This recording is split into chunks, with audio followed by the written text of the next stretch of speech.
Embutidas em Levítico capítulo 17, versículo 11, está o fundamento estabelecido por Deus, que é o sangue que faz expiação pela alma. E aqui estão 3 palavras importantes que não fazem parte do nosso vocabulário diário, ou seja, sangue, expiação e alma. Alma refere-se à parte intangível de nós que existirá além do túmulo. Em nosso mundo sensorial, passamos muito tempo cuidando dos elementos externos, palpáveis e tangíveis da vida. Em contraste, a Bíblia ensina que a alma imaterial tem muito mais valor porque é eterna. Em Lucas capítulo 12, o Senhor Jesus conta uma parábola dando ênfase à importância de uma alma estar preparada para a eternidade.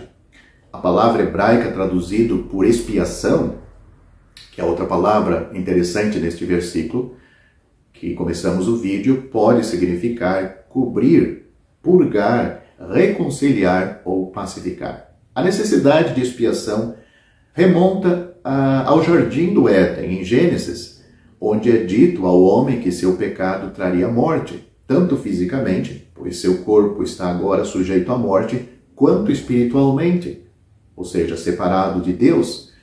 E a condição de estar espiritualmente separado de Deus requer expiação, sendo trazido de volta a uma condição de unidade, união com Deus, através da cobertura do seu pecado, daqueles pecados. Sangue é uma palavra que não usamos muito hoje em dia.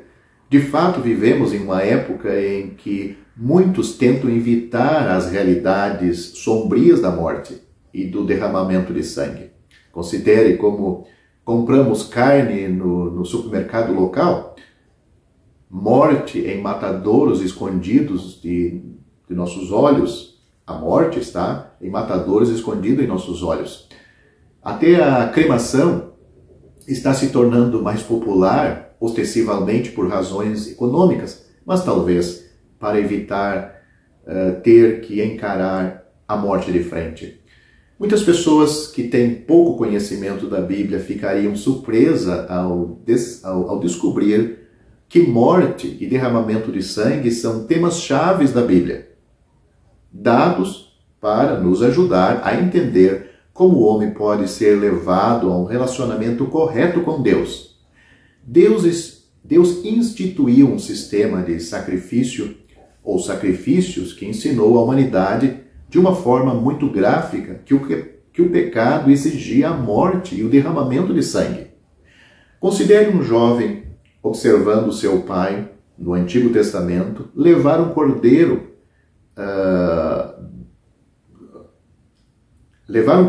ao sacerdote para que seu sangue fosse derramado só porque o seu pai havia contado uma mentira. Pense na impressão daquele jovem ao perceber a gravidade do pecado. Ele entenderia claramente que o pecado exige a morte.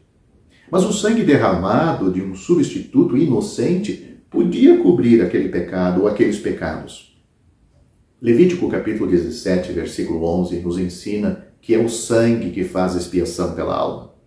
Observe, não são boas obras, nem uma boa vida que pode curar a brecha entre o homem e Deus, mas o sangue. O sangue nos fala da morte. Não oferecemos mais sacrifícios de animais desde que o Cordeiro de Deus, Jesus Cristo, foi oferecido como um sacrifício pelos pecados para sempre na cruz. Agora, tudo o que precisamos fazer é confiar nele e no valor de seu precioso sangue derramado. Tanto os sacrifícios do Antigo Testamento, ou melhor dizendo, todos os sacrifícios do Antigo Testamento apontavam para o sacrifício de uma vez por todas. Apontava para o sacrifício de uma vez por todas de Cristo na cruz, quando ele derramou seu precioso sangue pelos pecadores. Posso gentilmente fazer 3 perguntas sobre essas 3 palavras a você. Você valoriza sua alma mais do que as suas posses materiais? Você percebe que seus pecados o separam de Deus e você precisa da expiação? O sangue derramado de Jesus Cristo foi aplicado aos seus pecados já?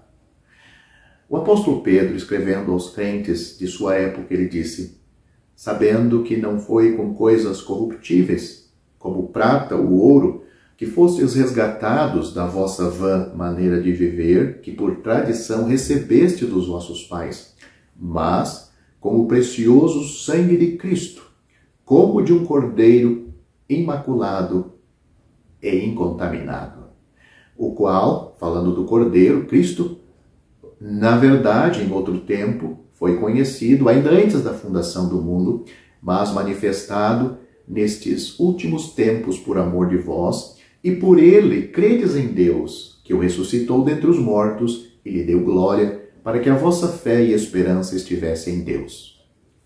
E em nenhum outro há salvação. Fora de Cristo não há salvação, porque também debaixo do céu nenhum outro nome há dado entre os homens, pelo qual devamos ser salvos. Só por Jesus é que nós somos salvos. A Bíblia diz, para um pecador ser salvo, ele precisa crer no Senhor Jesus Cristo e ele será salvo. Esta verdade está em Atos capítulo 16, versículo 31, e os versículos que eu citei há pouco estão em Atos capítulo 4, versículo 12, 1 Pedro capítulo 1, do versículo 18 ao 21.